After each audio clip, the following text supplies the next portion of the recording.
Gold trusted gold buyers మీరు తాకట్టు పెట్టిన బంగారాన్ని విడిపించి ఈ రోజు ఉన్న మార్కెట్ ధరకు కొనబడును. ఇప్పుడు మన తెలుగులోనే ఇంకా లైక్ నీకు ఆఫర్స్ ఏమైనా రావడం కానీ ఎలాంటి ఆఫర్స్ ఇవ్వడం చేశారు నీకు? నాకు మూవీ ఛాన్సెస్ వస్తున్నాయి, ఆ టైంకి వస్తున్నాయి, మళ్ళీ తర్వాత మళ్ళీ డేట్స్ చెప్తాము అంటున్నారు, బట్ నాట్ కన్ఫర్మ్డ్. ఒకవేళ ఫిల్మ్ మేకర్ వాళ్ళ సిచ్యువేషన్స్ కూడా మనం అర్థం చేసుకోవాలి కదా. సో అందుకే నేను ఇప్పుడు ఒక ఛాన్స్ వచ్చిందని పరిగెత్తను, రాలేదు అని డల్ అయిపోను. నాకు కావాల్సింది ఏంటంటే, నాకు కొత్త కొత్త ఆశలు కానీ ఏమీ లేవు నా లైఫ్ లో. నా ఫ్యామిలీని బాగా చూసుకున్నానా, వాళ్ళు బాగున్నారా, వాళ్ళు బాగుంటే చాలు, నేను చచ్చిపోయినా ప్రాబ్లం లేదు నాకు. సో వాళ్ళు బాగుంటే నేను బాగున్నట్లే. ఈవెంట్స్ చేస్తున్నాను, ఈ జబర్దస్త్ చేస్తున్నాను, శ్రీదేవి డ్రామా కంపెనీ చేస్తున్నాను, వాటి వల్ల కొద్ది గొప్ప వస్తున్నాయి, ఈవెంట్ల వల్ల వస్తున్నాయి, నా ఫ్యామిలీకి చూసుకుంటున్నాను, అంతే. ఇంకా నాకు సినిమా నేను అంటే ఆఫీసుల చుట్టూ తిరగాలి, మీకు తెలియంది కాదు ఇండస్ట్రీ కష్టాలు. సినిమాలో ఛాన్స్ రావడం అంటే అంత ఈజీ కాదు, ఎంతో కష్టపడితేనే మనకు వస్తుంది. నా 10 ఏళ్ల కష్టం నాకు ఇప్పుడు పేరు. నా ఒకానొక టైంలో నా లైఫ్ ఎలా అయిందంటే శివ, ఫస్ట్ నేను మంచి స్టూడెంట్ని, నాకు బైపీసీ చదువుకోవాలి, డాక్టర్ చదువుకోవాలి అని చాలా ఆశ. మా ఇంట్లో చదివించే స్తోమత లేదు వాళ్ళకి. నేనేంటి చిన్నప్పటి నుంచి ఇంతే, అమ్మాయిలానే. మా ఇంట్లో వాళ్ళందరికీ తెలుసు నాకు ఇట్లా అబ్బాయిలా ఉండడం ఇష్టం ఉండేది కాదు, అమ్మాయిలానే ఉండేదాన్ని. కాలేజ్లో ఇంటర్మీడియట్ డిగ్రీ చదివాను యాదవ జూనియర్ కాలేజ్, మా ఇంటి వెనకమాలే. అందులో బైపీసీ లేదు, చదివించే స్తోమత లేక ఆర్కెస్ట్రాస్ ఉండేవి కదా నార్మల్ పెళ్లిళ్ళకి. ఆ ఆర్కెస్ట్రాస్ లో ఒక డాన్సర్ గా వెళ్ళేదాన్ని. 1000 రూపాయలు, 500, 1500 అలా డబ్బులు తీసుకొని వచ్చి, ఫస్ట్ మాది పూరిల్లు, తర్వాత పెంకుటిల్లు ఉన్నప్పుడు నాకు ఊహ అంత తెలిసింది. తర్వాత నేను ఎప్పుడైతే సంపాదించడం స్టార్ట్ చేశానో అప్పటి నుంచి ఒక రేకులు కట్టుకున్నాను.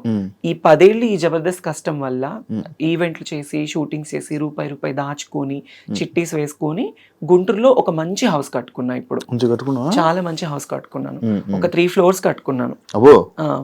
ఫ్యామిలీ అందరినీ సెట్ చేశాను. ఒకానొక టైంలో మాకు తినడానికి లేదు. నేను స్కూల్కి వెళ్ళాలన్నా చినిగిపోయిన బట్టలు, బ్యాగ్ ఉండేది కాదు, చెప్పులు ఉండేది కాదు.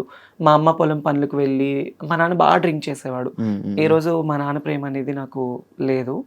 మా అమ్మ బాగా కష్టపడేది. అప్పుడు ఎప్పుడు నువ్వు ఒకసారి వీడియో కూడా చేసావు కదా, నాన్నగారు మిస్ అయిపోయినా. అప్పుడు జబర్దస్త్ స్టార్టింగ్ కదా. అంటే నాన్న ఏంటంటే బాగా డ్రింక్ చేస్తూ ఉంటాడు. నేను తిరుపతిలో షో చేసుకొని ఒక 25,000 రూపీస్ అమౌంట్ వచ్చింది.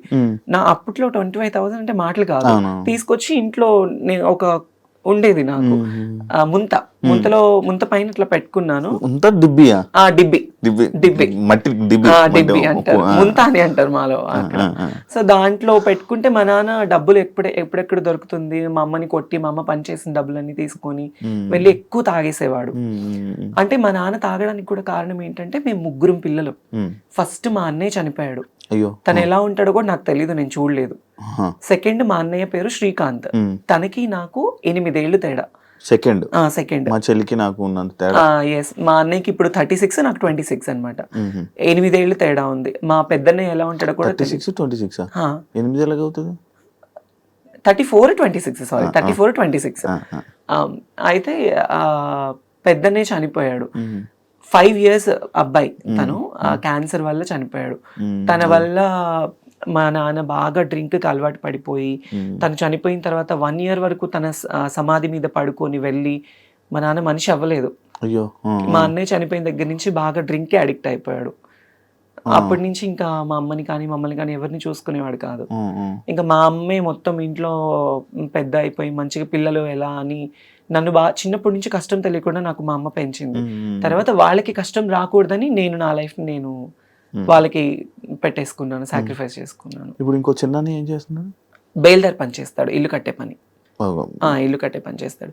మా అన్నయ్య కూడా నన్ను చదివించాలి అని చెప్పేసి 10th class వరకు చదువుకున్న పిల్లోడు, మా అమ్మకి మా తమ్ముడికి పరిస్థితి బాగలేదు అని చెప్పేసి వాళ్ళని బాగా చూసుకోవాలి అని 10th class చదివే అబ్బాయి స్కూల్ మానేసేసి ఇల్లు కట్టే పని చేసుకోవడం స్టార్ట్ చేసి రోజుకు 100 రూపాయలు తీసుకొచ్చేవాడు మా అన్నయ్య. వాడు తెచ్చిన డబ్బులతోనే మేము తినేవాళ్ళం, మా అమ్మ, మా అన్నయ్య, మా నాన్న, నేను, అందరం. ఫుల్ కష్టాలు మొత్తం. అసలు లైఫ్ లో నేను స్టిల్ ఇప్పుడు కూడా నేను ఇట్లా ఉన్నాననే కానీ నేను హ్యాపీగా ఉన్న రోజు అంటే ఏది లేదు నాకు. నా లైఫ్లో ఎవ్రీడే ఏదో తెలియని ఏదో ఒక పేరు వచ్చింది జబర్దస్త్ వల్ల, జబర్దస్త్ లైఫ్ ఇచ్చింది, ఇల్లు కట్టుకున్నాను, ఫ్యామిలీని బాగా చూసుకున్నాను. కానీ పర్సనల్లీ అనేది చాలా అంటే చాలా వర్స్ట్ లైఫ్. అసలు ఇలాంటి లైఫ్ ఎవరికి రాకూడదు అబ్బా అనిపిస్తుంది. ఎందుకు అనిపించింది. ఒక ప్రేమ లేదు, ఫ్యామిలీ నుంచి సపోర్ట్ ఉండదు, బయట సపోర్ట్ ఉండదు, ఫ్రెండ్షిప్ ఉండదు, ఎక్కడ చూసినా ఫేక్ అంతా, నమ్మి మోసపోవడం తప్ప ఇంకొకటి ఏముంది చెప్పు. టు బి ఆనెస్ట్, రీసెంట్లీ ఇప్పుడు ఒక ట్రాన్స్ లైఫ్ గురించి మా లైఫ్ తీసుకోవాలంటే నేను ఓపెన్ గా మాట్లాడుతున్నాను. అనకాపల్లిలో ఒక ట్రాన్స్జెండర్ని చంపేశారు. ఎందుకు? తను ప్రేమించి తన డబ్బంతా తన ప్రియుడికి పెట్టేసేసి. స్టిల్ నాకు కూడా ఒక వర్స్ట్ బ్యాక్గ్రౌండ్ ఉంది. ఒక అతన్ని నేను కూడా బాగా లవ్ చేశాను, 8 ఏళ్ళు లవ్ చేశాను. 8 ఏళ్ళు లవ్ చేసి తనకి నేను కష్టం చేసుకుని ఈవెంట్లు చేసుకుని డబ్బులు ఇటు ఫ్యామిలీని చూసుకుంది కాక తన ఫ్యామిలీని కూడా చూసుకునేదాన్ని. మా ఇంటి దగ్గరే గుంటూరులోనే. అవునా? 8 ఏళ్ళు. బట్ వాళ్ళు నన్ను లవ్ చేయలేదు, నా డబ్బును లవ్ చేశారు. నా డబ్బును లవ్ చేసి నన్ను దారుణంగా అంటే మోసం చేశారు.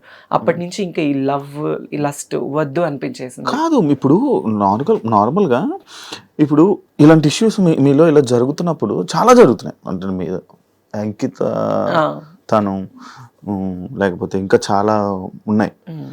ఇవన్నీ జరుగుతున్నా కూడా మళ్ళీ ఎందుకు రిలేషన్ అనుకొని వెళ్ళడం? రిలేషన్ అంటే శివ, ఇప్పుడు మీరు అమ్మాయిలు, అబ్బాయిలకి ఫ్యూచర్ ఉంటుంది, పెళ్లి చేసుకుంటారు, పిల్లలు, వాళ్ళకి ఒక కుటుంబం ఉంటుంది.